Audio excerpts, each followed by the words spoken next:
Olá, eu sou Thiago Magalhães e na aula de regressão eu irei falar sobre predição.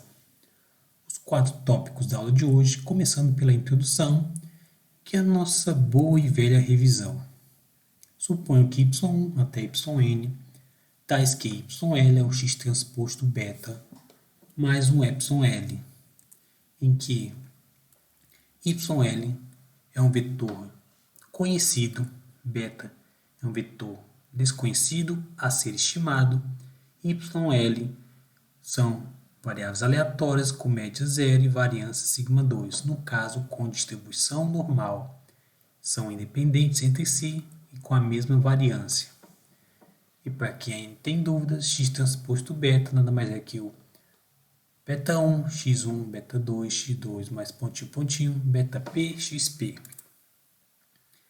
Esta equação é o que nós definimos como modelo de regressão normal linear, podendo ser escrito de uma forma ainda mais geral, que é um vetor y, que é igual a uma matriz x vezes o vetor beta já definido, mais um vetor de epsilon, que é o vetor aleatório, no caso o vetor aleatório com distribuição normal invariada, com vetor de médias igual a zero, isto é, cada elemento é zero, e a matriz de covariância é sigma2 identidade n. X, que é uma matriz que contém todas as observações observadas, as covariáveis, também é chamada de matriz de planejamento. E o estimador de máxima verossimilhança do vetor beta e de sigma2 são dados respectivamente por esta equação 3. Observação: sigma2 também pode ser escrito como função do quadrado médio do resíduo. Exatamente este numerador dividido por n menos p. Sob condições de regularidades, nós temos esse resultado 4 quando o tamanho de amostra é grande.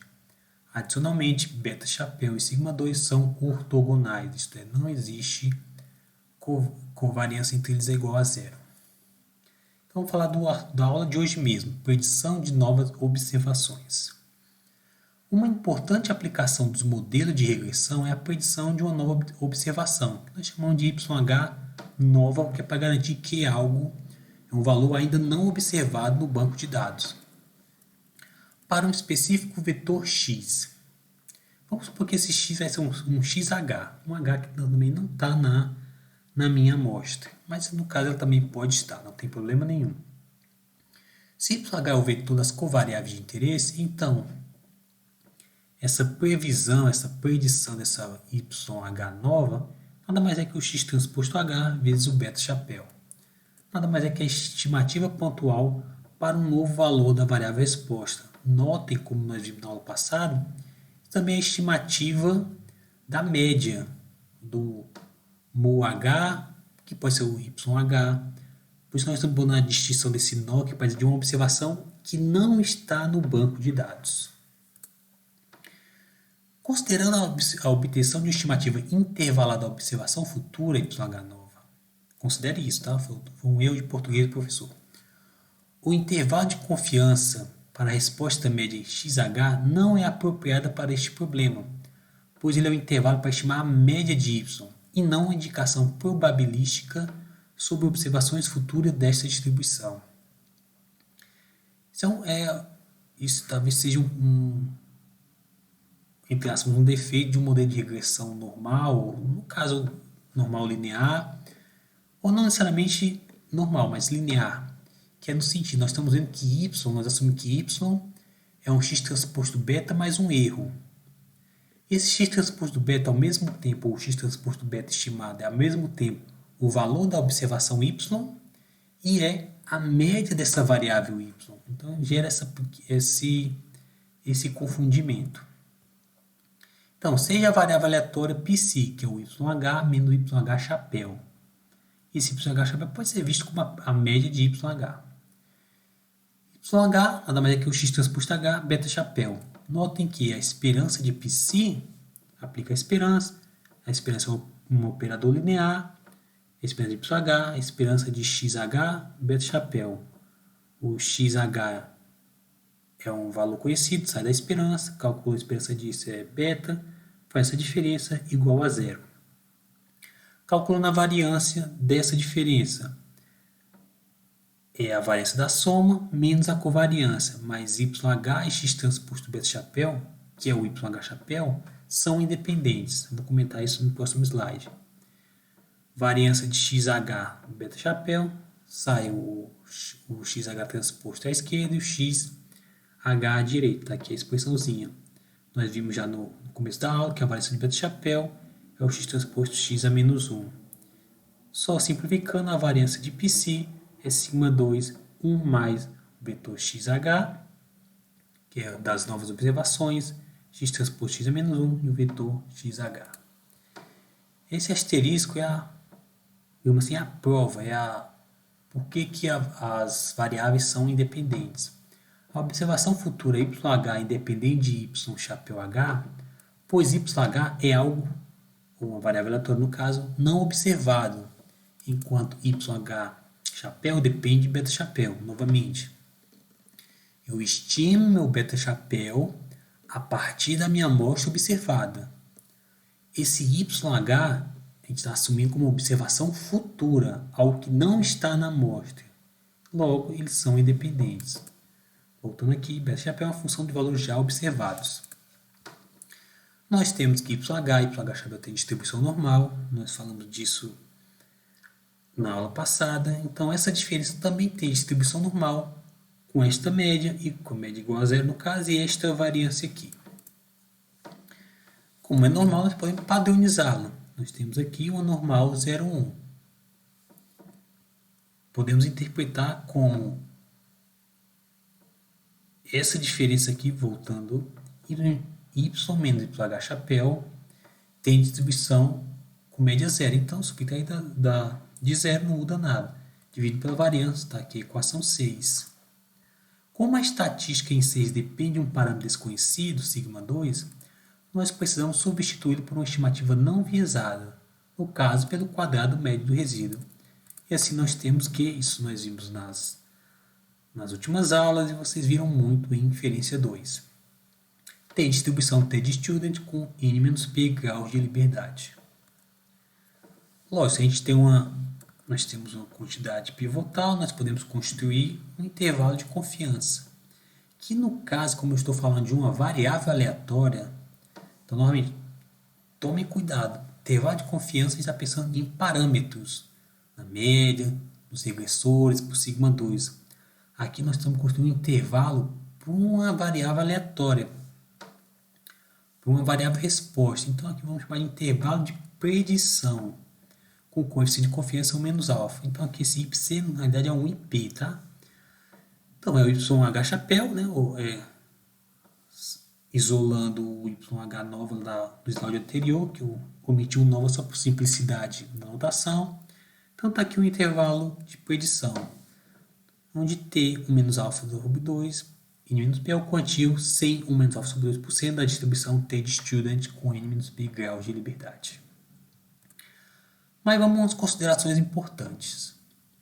Em uma análise de regressão, a predição costuma ser ignorada quando o foco é inferencial, isto é, em que o importante é a interpretação dos coeficientes de regressão. Há também, talvez o motivo que leve a isso, há também uma limitação do procedimento. Uma boa previsão da variável resposta está condicionada se os novos valores das covariáveis fazem parte do conjunto já observado. Tem toda uma explicação, eu sugiro ver a seção 3.9 de Montgomery 2021, por que a predição não é tão boa em modelos de regressão. Porém, mas se o foco principal for a predição, existem procedimentos adicionais que podem ser utilizados. O primeiro deles, ou seria o mais básico deles, é a partição do banco de dados em amostra de treino e validação. E a obtenção das estimativas dos parâmetros será feita na amostra de treino. A partição do banco de dados e as técnicas subsequentes e alternativas costumam ser categorizadas como aprendizado supervisionado, fazendo parte da área do aprendizado estatístico e ainda do aprendizado de máquinas. Nós vamos ver isso no final do curso, nós vamos discutir essa parte de aprendizado supervisionado. Mas de maneira simples, só para reforçar, inferência, quando a preocupação é inferência e interpretar parâmetros, predição não é tão importante assim. De qualquer forma, vamos a aplicações. Aplicação 1, comunidade Westwood Company, que nós ajustamos, temos esta reta de regressão ajustada, em que y são as horas trabalhadas e x2 é o tamanho do lote por um tamanho de amostra igual a 10.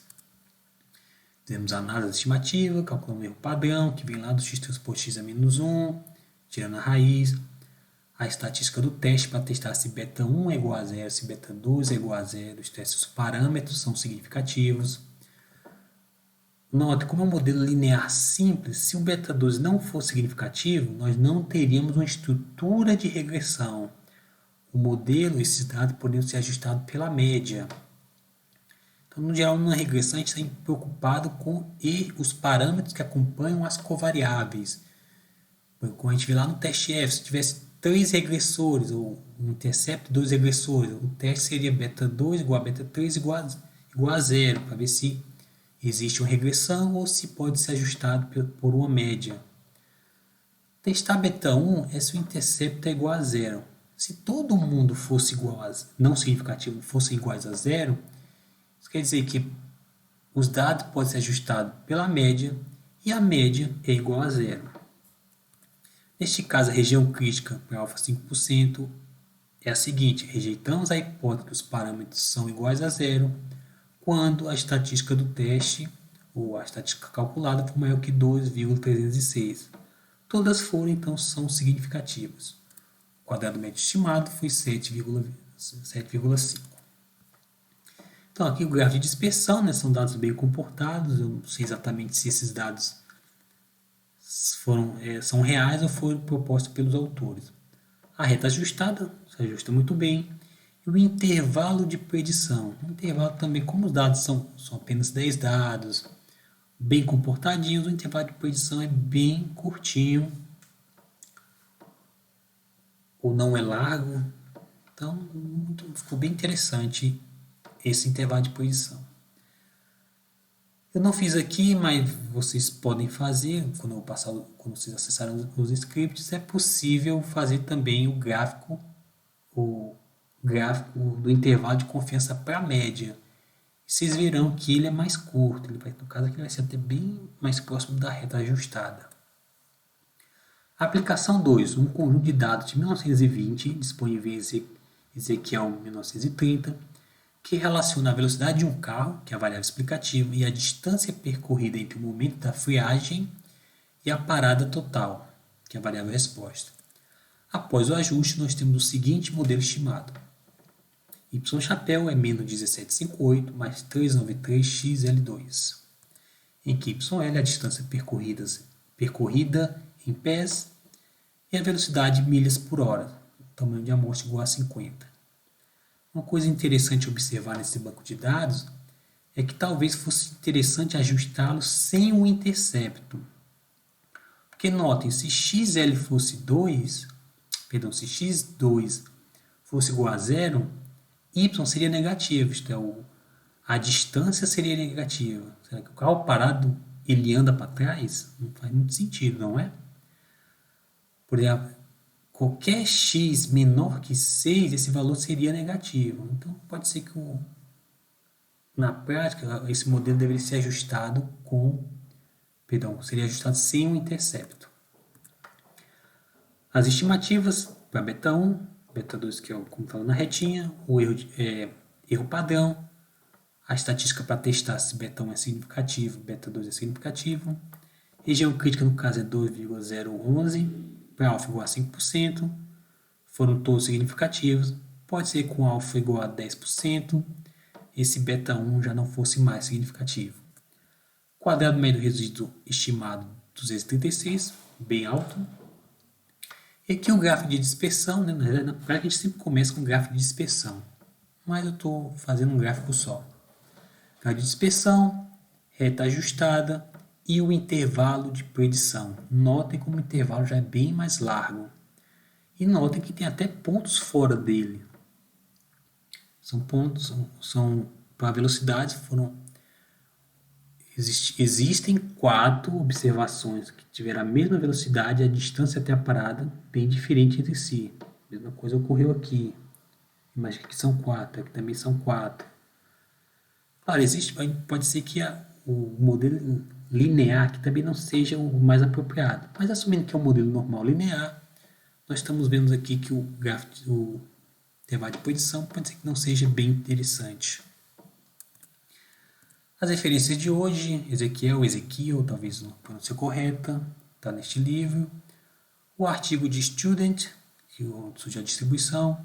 O livro de Montgomery, a versão mais recente, e o de Netter, que foi a primeira versão. Dúvidas podem mandar pelo Google Classroom, onde vocês estão recebendo esses arquivos. Podem entrar em contato pelo meu e-mail profissional. Na minha página profissional também encontram estes arquivos. Sem mais, muito obrigado.